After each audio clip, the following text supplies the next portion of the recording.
Bora falar um pouquinho de tratamento de paciente que tem problema para dormir? Então, a gente vai começar primeiramente com a higiene do local do sono. É importantíssimo você ter uma boa higiene do sono para que você consiga completar aquele ciclo. O sono é um ciclo diário, tá bom? Então, ele é como se fosse uma parábola, não sei se vocês vão lembrar da escola isso aí. Então, o corpo humano vem, vai subindo, chega num pico mais ou menos no meio do dia, depois começa a descer o metabolismo, temperatura do corpo e aumentar a produção dos hormônios relacionados ao sono. O principal desses hormônios é a melatonina. Essa melatonina, ela tem alguns fatores que influenciam na produção dela, principalmente a produção também de serotonina durante o dia, principalmente a exposição à luz solar. Então, importante você se expor bem à luz solar, tanto pelo ganho da vitamina D, quanto para quando você ter uma diminuição dessa exposição, você ter uma maior produção de melatonina, tá bom? Às vezes essa melatonina ela não vai ser produzida de forma natural. E aí começa com aquilo que a gente está falando, tratamentos para o sono. Bom, melatonina seria um dos primeiros aí, porque o corpo humano não está produzido de forma endógena, geralmente ele consegue ser produzido de forma endógena. E aí aqui no Brasil, a dosagem ela já vem uma dosagem bem baixa. Se você for comparar a melatonina vendida aqui no Brasil com a melatonina vendida em outros países, você vai ver que a dose é muito inferior, tá bom? Mas isso não significa que ela não seja eficiente, porque aquela dose daqui, teoricamente, ela vai suprir aquela nossa produção natural de melatonina. Existem algumas medicações, como essa que eu estou aqui na mão, que se chama ramelteona, é um palavrão, ela já era vendida aqui há algum tempo, ela é um precursor da melatonina, vai mais ou menos fazer a mesma função que o uso da melatonina.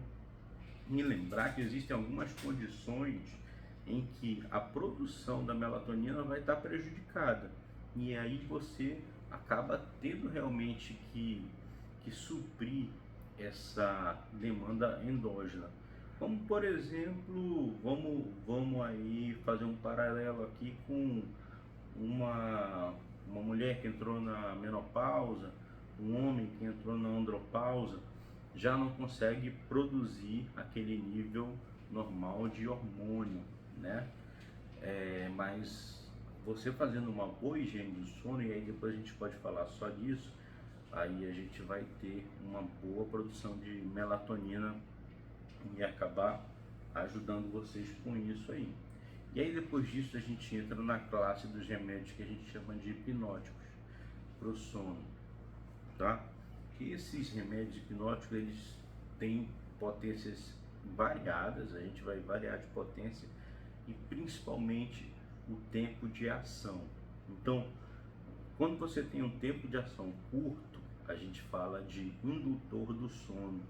Quando você tem um tempo de ação mais longo, você tem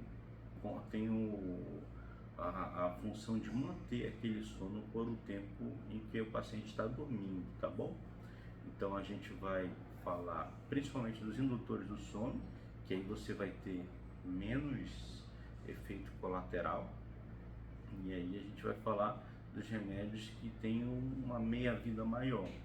O grande problema dos que têm uma meia-vida maior é que ele também costuma ter um efeito rebote maior, ou seja, quando acorda, o paciente continua sonolento, às vezes pode dar cefaleia, entre outros.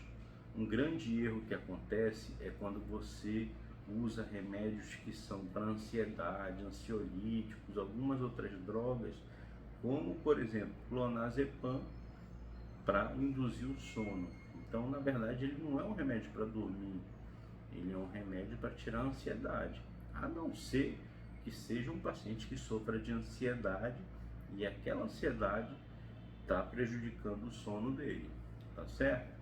Então, assim, por alto seria isso. Você tem que ficar principalmente de olho aí na higiene do sono, no seu dia a dia, prática de esportes durante o dia, aumentar os níveis de serotonina durante o dia, para que aquela serotonina, como um precursor da melatonina, possa vir a se transformar depois no indutor do sono, tá bom? Então, fica aqui com a gente para mais dicas e deixa um comentário aqui, segue a gente aqui no canal, que a gente vai estar sempre levando dicas para vocês com relação ao otorrinolaringologia. E lembrar uma coisa importante, isso aqui eu estou falando quando você descartou qualquer outra patologia associada, tá? Então, principalmente quando você tem alguma obstrução de via aérea.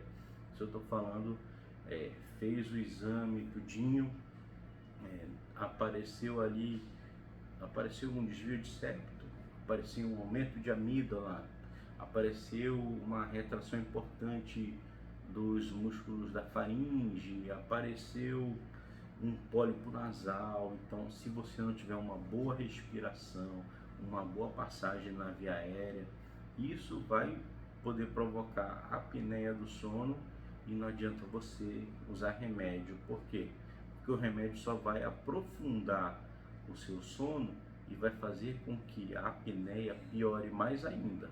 Então, é importante, antes de tudo isso, fazer uma avaliação de como está a sua via aérea para poder você começar a tratar a questão do sono, do ronco, a apneia, entre outras coisas. Então, muito obrigado aí por ter ficado até o final.